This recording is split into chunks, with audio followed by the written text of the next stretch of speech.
Welcome to make it short and simple. എല്ലാവരും സുഖമായിരിക്കുന്നു എന്ന് വിചാരിക്കുന്നു കേട്ടോ. അപ്പം ഇന്നൊരു കോവയ്ക്ക വറുവലും പച്ചപ്പുളിസും കൂടിയിട്ടാണ് വെക്കാനായിട്ട് പോണത് കേട്ടോ. അപ്പം അതിന് വേണ്ടിയിട്ട് ഞാൻ കോവയ്ക്ക എടുത്തിട്ടുണ്ട്. കോവയ്ക്ക മഴയത് കണ്ടുകൊണ്ട് പൊട്ടിച്ച് വെച്ച് കുറേ ദിവസം ഫ്രിഡ്ജിലിരുന്നതാണ്. അത് കണ്ടുകൊണ്ട് കുറച്ച് പഴുത്തൊക്കെ പോയിട്ടുണ്ട് കേട്ടോ. അപ്പോൾ വറുവലിന് പഴുത്താലും കുഴപ്പമൊന്നുമില്ല. പിന്നെ പച്ചപ്പുളിസുവിന് വേണ്ടിയിട്ട് ഞാൻ മല്ലിയില, കറിവേപ്പില, ഒരു മീഡിയം സൈസ് സവോള, ജീരകം, വറ്റൽമുളക്, 2 പച്ചമുളക് എടുത്തിട്ടുണ്ട്. പിന്നെ പുളി ഒരു നെല്ലിക്ക വലുപ്പത്തിൽ കുതിരാനായിട്ട് വെച്ചിട്ടുണ്ടായിരുന്നു. അപ്പോൾ അത് കുതിർന്ന് കിട്ടിയിട്ടുണ്ട് കേട്ടോ. അപ്പോൾ ആദ്യം തന്നെ നമ്മൾ ഒരു കുക്കറിൽ കോവയ്ക്ക വേവാനായിട്ട് വെക്കുകയാണ്. അപ്പോൾ വേവിക്കുമ്പോൾ നമ്മൾ ആ ഞെട്ടിയൊന്നും കളയേണ്ട ആവശ്യമൊന്നുമില്ല കേട്ടോ. ഇനിയിപ്പോൾ ഞെട്ടി കളഞ്ഞാലും കുഴപ്പമൊന്നുമില്ല, നമുക്ക് എങ്ങനെ വേണമെങ്കിലും വേവിച്ചെടുക്കാം കേട്ടോ. അപ്പോൾ അത് വെന്ത് കഴിഞ്ഞിട്ടുണ്ടെങ്കിൽ നമുക്ക് കട്ട് ചെയ്യാനായിട്ടുള്ളതാണ്. അപ്പോൾ എങ്ങനെ വേണമെങ്കിലും വേവിക്കാം. അപ്പോൾ ആവശ്യത്തിന് വെള്ളം ഒഴിച്ചിട്ട് ഞാനത് അടുപ്പിൻ്റെ മുകളിൽ വെക്കുകയാണ്. എന്നിട്ട് നമ്മുടെ പച്ചപ്പുളിസുവിൻ്റെ പണി നോക്കാമെന്ന് വിചാരിച്ചു. അപ്പോൾ സബോള അരിഞ്ഞു വെച്ചിട്ടുണ്ട്, മല്ലിയുടെ ഇലയും നല്ല കുനുകുനാന്ന് അരിഞ്ഞു വെച്ചിട്ടുണ്ട്. ഇനി ഇതെല്ലാം കൂടി നമുക്കൊന്ന് നന്നായിട്ട് കൈ വെച്ച് നന്നായിട്ട് തിരുമ്മിയെടുക്കണം കേട്ടോ. അപ്പോൾ പച്ചമുളക് നല്ല എരിവുള്ളതാണെന്നുണ്ടെങ്കിൽ കൈ വെച്ചിട്ട് തിരുമ്മാനായിട്ട് നിൽക്കണ്ട, ഒരു കയ്യിലിൻ്റെ കണ ഉപയോഗിച്ച് നന്നായിട്ട് ഉടച്ചാലും മതി കേട്ടോ. അപ്പോൾ നന്നായിട്ടൊന്ന് തിരുമ്മണം, അത്രയേ ഉള്ളൂ. വേണമെന്നുണ്ടെങ്കിൽ നമുക്കൊരു ഉരലിലിട്ടിട്ട് നൈസായിട്ടൊന്ന് ഇടിച്ചു കൊടുക്കാവുന്നതാണ്. അപ്പം എങ്ങനെ വേണമെങ്കിലും ചെയ്യാം. ഇനി നമ്മുടെ പുളി പിഴിഞ്ഞ് വെച്ചതിലേക്ക് നമ്മൾ തിരുമ്മിയ ഉള്ളിയും പച്ചമുളകും മല്ലിയിലയും കൂടി ഇട്ട് കൊടുക്കുക. എന്നിട്ട് ആവശ്യത്തിന് ഉപ്പും കൂടി ഇട്ടിട്ട് നന്നായിട്ടൊന്ന് മിക്സ് ചെയ്യുക. അപ്പോൾ അത്രയേ ഉള്ളൂ പച്ചപ്പുളിസുവിൻ്റെ കാര്യം. ഇനി നമുക്ക് ഇതിൽ പച്ചപ്പുളിസുവിലേക്ക് വറുത്തിടാനുള്ളത് മാത്രമേ ഉള്ളൂ. ഈ സമയത്ത് ഉപ്പൊക്കെ ഒന്ന് കറക്റ്റ് ആണോ എന്ന് നോക്കുക കേട്ടോ. എന്നിട്ട് നന്നായിട്ടൊന്ന് ഇങ്ങനെ നമ്മൾ ഇളക്കി കൊടുക്കുക കേട്ടോ.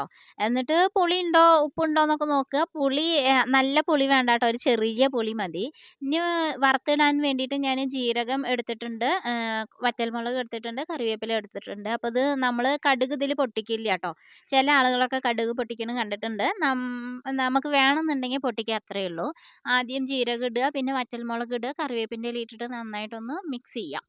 അപ്പോൾ നമ്മുടെ വറ്റൽമുളക് നന്നായി കറുത്ത് കളറായിട്ട് നല്ല മുരിഞ്ഞ് വരണം കേട്ടോ. അതാണ് ഇതിൻ്റെ ഒരു ടേസ്റ്റ്. എന്നിട്ട് നമ്മൾ പച്ചപ്പുളിസുവിലേക്ക് അത് കൊട്ടി കൊടുക്കുക. അപ്പോൾ ഇത്രയേ ഉള്ളൂ. അപ്പോൾ ഇതിൻ്റെ സംഭവം എന്താണെന്ന് വിചാരിച്ചാൽ നമ്മൾ ഈ പുളി വേവിക്കുന്നോ ഇല്ല, എന്താ പറയുക, ഇങ്ങനെ അടുപ്പിൻ്റെ മുകളിൽ വെച്ചിട്ട് തിളപ്പിക്കുന്നോ ഒന്നുമില്ല.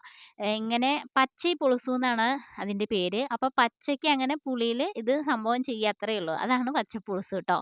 അപ്പോൾ നമ്മുടെ കോവയ്ക്ക നന്നായി വെന്തിട്ട് വന്നിട്ടുണ്ട്.